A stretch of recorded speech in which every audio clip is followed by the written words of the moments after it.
नई कला नूतन रचनाएं, नए भाव नूतन साधन, नई सूझ नूतन उमंग से वीर बने रहते नूतन। नमस्कार साथियों, ज्योतिष के इस मंच पर मैं पंडित आशीष वत्स आप सभी प्रबुद्ध दर्शकों का साल 2022 तुला राशि का राशिफल लेकर के उपस्थित हूँ। साथियों, अपनी यात्रा के अंतिम पड़ाव पर साल 2021 है और कुछ दिन और उसके बाद एक नवीन वर्ष नवीन संभावनाओं, नवीन अवसरों एवं उम्मीदों के साथ आप सबके जीवन की चौखट पर दस्तक देने वाला है। नए साल को लेकर के आप सभी के मन में नई उत्सुकता होगी, नया जोश होगा। अपने भविष्य, अपने जीवन के नव निर्माण के लिए योजनाएं भी होंगी। इस नवचेतना के साथ आप सभी के अवचेतन में कहीं ना कहीं एक संशय ये भी होगा कि क्या बीते साल जिस क्रूर महामारी की काली छाया हम सबके मानव जीवन पर, समाज पर, राष्ट्र पर मंडरा रही थी, क्या उसका कुप्रभाव आने वाले साल में भी देखने को मिलेगा? यदि आपके मन में भी ऐसे प्रश्न हैं और आप अपने जीवन आने वाले वर्ष में अपने जीवन को एक नई दिशा, एक नवीन चेतना से भरना चाहते हैं, एक नई दिशा दशा देना चाहते हैं, तो इस चैनल पर बने रहिएगा। अगर आप नए हैं तो इस चैनल को सब्सक्राइब कर लीजिए, बेल आइकन दबाइए। फेसबुक पेज पर देख रहे हैं तो हमें फॉलो कीजिए और बेल आइकन दबाइए। तो तुला राशि के जातकों को ओवरऑल साल 2022 कैसा रहेगा, आपके जानकारी के लिए बता दें तुला राशि के दर्शकों की प्रस्तुत राशिफल आपकी चंद्र राशि व आपकी नाम राशि दोनों पर संयुक्त रूप से आधारित है। साथ ही साथ दर्शकों, नया साल आने वाला है, तो यदि आप लोगों के पास भी आप लोगों की वास्तविक जन्म कुंडली नहीं है, देखिए लाखों करोड़ों लोगों की तुला राशि है। आपके वास्तविक जीवन में क्या चल रहा है ये आपकी जन्म कुंडली देखने के बाद ही पता चलेगा। तो यदि आपके पास भी आपकी वास्तविक जन्म कुंडली नहीं है तो स्क्रीन के दिए गए नंबरों पर सुबह 10 से शाम 6 बजे तक फ़ोन कॉल कर सकते हैं। उसके बाद आप लोग व्हाट्सएप पर मैसेज भेज सकते हैं। अपनी जन्म कुंडली, अपने 150 पृष्ठों की कुंडली होगी, सबके पास होनी चाहिए, तो मंगवा लीजिए हमारे संस्थान से। साथ ही साथ उसमें 5 साल का अतिरिक्त फलादेश भी उपलब्ध कराया जाएगा। प्रिय दर्शकों, नव वर्ष में तुला राशि के सभी जातकों का प्रेम संबंध कैसा रहेगा, पारिवारिक जीवन कैसा रहेगा, दाम्पत्य जीवन कैसा रहेगा, कैरियर कैसा रहेगा, आर्थिक राशिफल क्या कहता है, आपका स्वास्थ्य कैसा रहेगा, आपकी शिक्षा कैसी रहेगी, तो इन सब क्षेत्रों में क्या परिणाम लेकर के नया साल आ रहा है, आपकी इस उत्सुकता को समझते हुए मैंने ये राशिफल तैयार किया हुआ है और आप लोग इस राशिफल का लाभ उठाइए। आप सभी लोगों से एक निवेदन है कि इस वीडियो को जितना अधिक हो सके लाइक कीजिए, कमेंट बॉक्स में जय श्री राम का उद्घोष कीजिए और इस वीडियो को अधिक से अधिक राम भक्तों के साथ शेयर कीजिए। देखिए, साल 2022 को ये तुला राशि के जातक हम लोग समझें तो पिछले साल की अपेक्षा ये साल सामान्य से काफ़ी बेहतर रहेगा, क्योंकि वर्ष की शुरुआत के दौरान ग्रहों की स्थिति आपके लिए काफ़ी अनुकूल रहेगी। खास तौर से सेहत से जुड़े मामले में आपको अच्छे फलों की प्राप्ति होगी।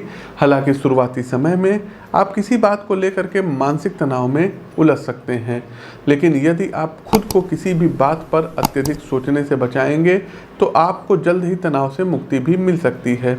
अब बात करें आपके आर्थिक जीवन की, तो धन से जुड़े मामलों में विशेष रूप से आपके लिए साल की शुरुआत उत्तम रहेगी, क्योंकि इस दौरान मंगल ग्रह अपने ही भाव में अनुकूल स्थिति में विराजमान होते हुए आपके ऊपर सकारात्मक प्रभाव डालेंगे, जिससे आपको धन लाभ हो सकता है।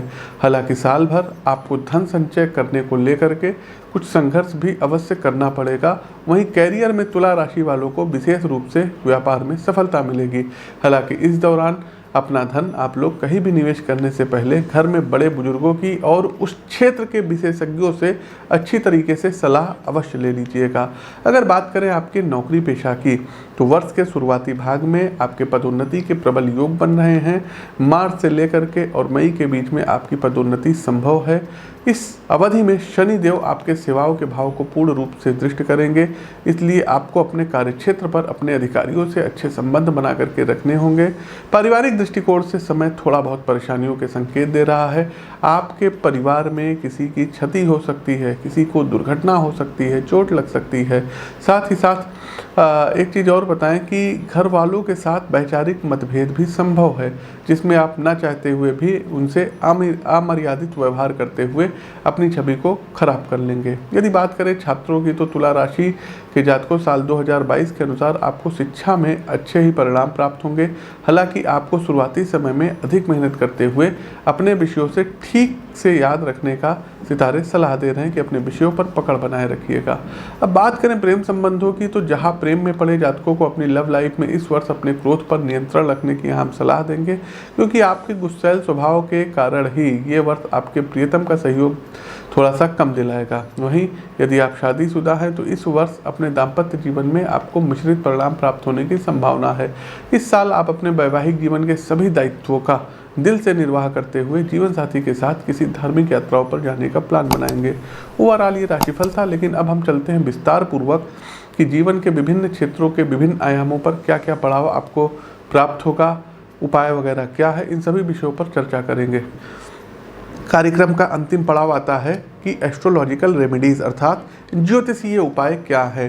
तो देखिए, प्रतिदिन यदि संभव हो तो दुर्गा जी के 32 नामों का जाप करना आपके लिए श्रेष्ठकर रहेगा। एक माला ओम ह्रीं नमः शिवाय इस मंत्र की आप लोगों को प्रतिदिन करना रहेगा। साथ ही साथ दर्शकों, दुर्गा सप्तशती के अर्गला स्तोत्र का पाठ करिए और नियमित रूप से पास में यदि कोई शिव जी का मंदिर हो तो जल से अभिषेक करिए। देखिए दर्शकों, शिव जी को जलधारा बहुत प्रिय है, जलधारा प्रिय शिवा। शिव जी को जलधारा पसंद है तो डेली उनको अभिषेक करिए।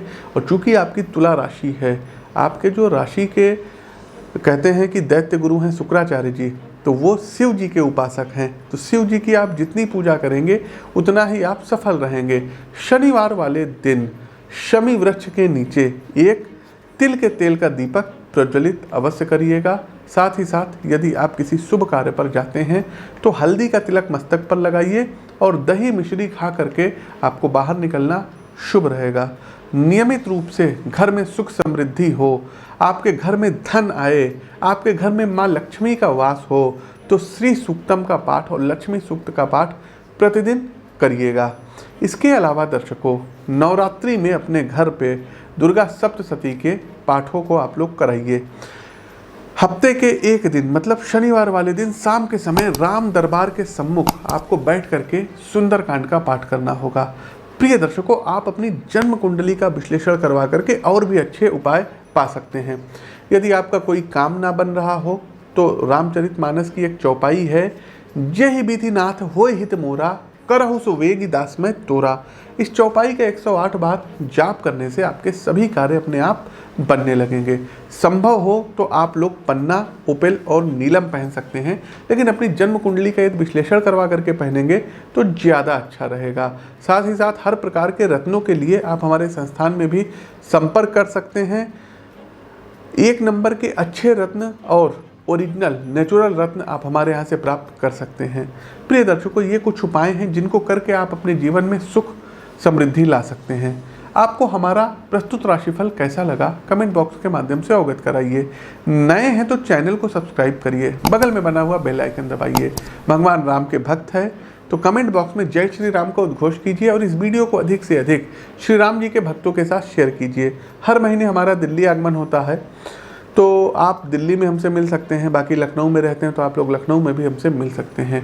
तो अपनी वाणी को विराम देते हुए ज्योतिष के इस मंच से मैं पंडित आशीष वत्स आप सभी प्रबुद्ध दर्शकों से विदा लेता हूँ।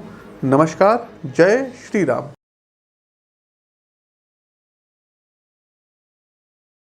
तो दर्शकों, कुंडली का तो विश्लेषण कर ही रहे हैं और काफ़ी कुछ उस नतीजे पर हम पहुंच सकते हैं। इस साल भी दर्शकों 2022 में उत्तर प्रदेश में, यूपी में योगी आदित्यनाथ की जो सरकार है ये पुनः सत्ता में आएगी। ये आप लोग मोटे मोटे अक्षरों में नोट कर लीजिएगा। इस वीडियो का इसको आप लोग देख लीजिएगा। अब आते हैं 5 राज्यों के इलेक्शन पे, चुनाव पे कि क्या होगा। पश्चिम बंगाल की बात कर लेते हैं, जहां तक हमने जो है ज्योतिषीय विश्लेषण किया हुआ है, जो भी हमने कुंडली में पाया हुआ है, तो इस बार बीजेपी भले ही सीटें ले आए लेकिन उतनी मैजिक सीटें नहीं आ सकती हैं, क्योंकि आज 17 मार्च है और ये 17 मार्च 2021 को रिकॉर्डिंग हो रही है। मे भी ये जो है 18 मार्च को वीडियो पब्लिश हो जाएगा। तो 17 मार्च 2021 अभी सुबह के 11:30 हो रहे हैं और हम 5 राज्यों का जो गोचर है आप लोग सुनते जाइएगा और फिर आगे जो है आप देखिएगा। हो सकता है मैं गलत भी हो जाऊं, लेकिन जो ग्रह गोचर कह रहे हैं हम उसके अनुसार चलेंगे। वर्तमान में मीडिया क्या कहती है इससे हमको कोई लेना देना नहीं है। तो 17 मार्च 2021 सुबह 11:30 हो रहा है। पश्चिम बंगाल की बात करते हैं। पश्चिम बंगाल चुनाव में दर्शकों ममता बनर्जी में भी पुनः सीएम बन सकती हैं। कुछ ना कुछ ऐसा होगा इनके साथ कि इनको लोग सपोर्ट करेंगे और ये सीएम बन जाएंगी।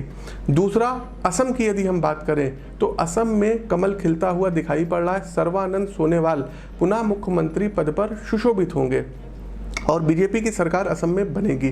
तीसरा, पुडुचेरी की बात करें, यहाँ भी दर्शकों बीजेपी की सरकार आएगी।